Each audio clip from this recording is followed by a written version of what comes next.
was a wee lad, my parents did their best they could with me. In my youth, they attempted to take my siblings and I to church to instill the good old American Christian values in us, but it didn't really work out too well. Every Sunday, we'd sit in that hot church for 8+ hours because black churches don't ever stop. And during that job shift known as church, the pastor would spread the good word of the Lord, take your money, and then drive off in his new sports car with his mistress instead of his wife. Meanwhile, I was getting popped in the back of my fucking ear because I would often nod off or give an attitude because I didn't want to hear a bunch of old black women gossip about one another after 8 hours of church. My frequent naps in church eventually became enough of an issue to where I was just embarrassing my family, so we just stopped going. Shout the season, man. Fast forward to today, and although I don't identify as religious, I can acknowledge some of the influence the church has had over me. I've always been weirded out by demons and devilish stuff. I just don't like that energy or thought process near me, as I'm big on peace. So naturally, when Doja Cat dropped her music video for her single Demons, my reaction was, hell no, to the no, no, no, yeah, to the no. At the Demons, she dropped a video to paint the town red, which would have had 16-year-old me searching up Illuminati imagery videos on YouTube at 3 a.m. It was very clear Doja Cat was in album rollout mode and dropping shock value content to drum up attention, especially since recently she had been in the headlines for talking down on her fans. It was safe to say I had zero interest in listening to her new project. That is until you, the viewer, came spamming me in my chat at twitch.tv/theblackokage. I had more than enough people enter my chat and recommend I listen to Doja's new project, seeing as they liked it, and I was just sitting there like, really? So I decided to put it into last week's gym rotation, and I have some thoughts that might surprise you. But before we get into that, you know the rules. Now, if we're gonna discuss an album, we need to break down every aspect to truly understand an artist. So let's start with the album art. Scarlet is the name of Doja Cat's new album, and for the album art, she went with a rather simple design. You would think the two spiders sitting on top of the crisp white backdrop were placed there simply because the album is called Scarlet.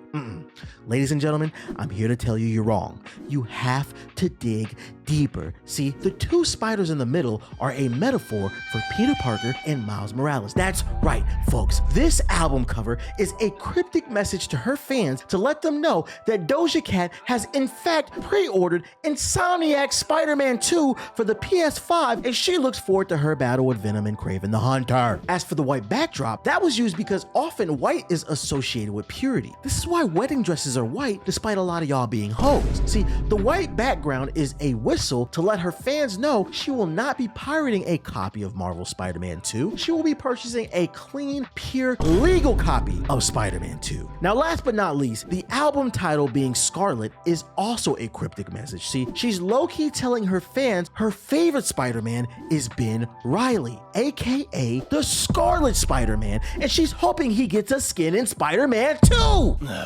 Moving on to the music, it's cool. Once you get past the couple of demonic songs she led with, you have an album here where not only is Doja rapping and singing, but she's rapping with skill. Scarlet is 17 tracks long and just under an hour. There's a good mix of 808 produced songs, boom bap, and a little bit of pop. The first half of this album, you can expect a lot of boss babe bars, which honestly, they didn't annoy me. And I think it's because Doja can actually rap and she's not obnoxious like some of her peers. She speaks more from a perspective of being a boss at her craft versus some of her female peers rap like they're just out here beating up dudes on the daily. If you're wondering, Scarlet does pass the aux cord test if you're looking for something to ride to or just hit a new PR with in the gym. Doja does a great job with this album of creating music that I think will appeal to women and men. A great example of this is track 9 titled Go Off. That's really a song to empower women, but the 808s hit so hard that I caught myself bobbing my head. And then in the background, you'll notice what sounds like a xylophone, which gives this nice soft balance to the hard 808s, and that song is just a great example of what I mean when I say I think women and men will like the album.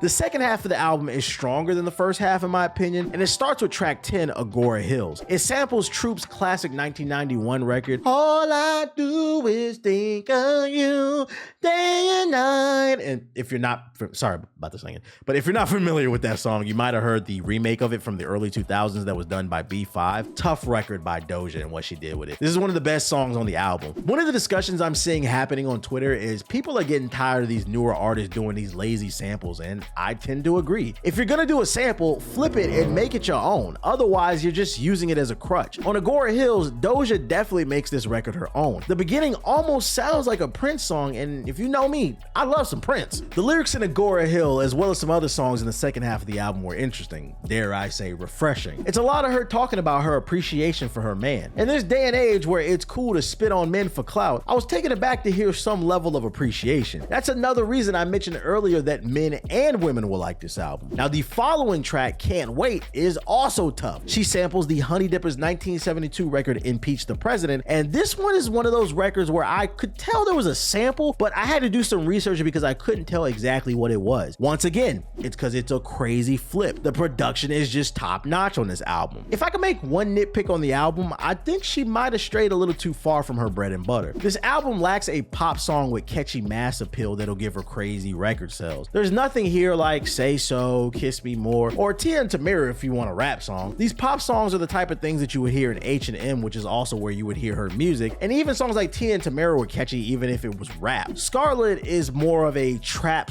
/ boom bap album with some other influences. Some of her audience might skip out on this album because of the lack of pop. I think Agora Hills has the biggest chance of crossing over, but then again, maybe she doesn't even care about that. She might just be happy making what she wants, and what she made, in my opinion, was good. It's worth at least one listen if you're looking for something new to put into your rotation. Now, if you're tight on time, I'd suggest starting with the songs 97, Gun, Go Off, Agora Hills, Can't Wait, and WIM Freestyle. I managed to make it through this album without skipping a single song. Scarlet is a cohesive project, and it's proof of Doja's talent. Despite the drama surrounding her name, I think she's here to stay. Winning solves everything, and in my opinion, this album's a win. But hey, I'm just saying. Now, if you made it this far into the video, I want to thank you. Clearly you enjoyed the content, so please hit the like button and subscribe if you're new. This channel is all about giving takes on the latest pop culture, so why not subscribe for more? Also, if you enjoyed the content on music, why not check out my previous album review of DDG's album? It's called Maybe It's Me, and it is the polar opposite of Scarlet. So if you want to know why that album went double plastic, feel free to click the card on the screen and hook a brother up with some watch time.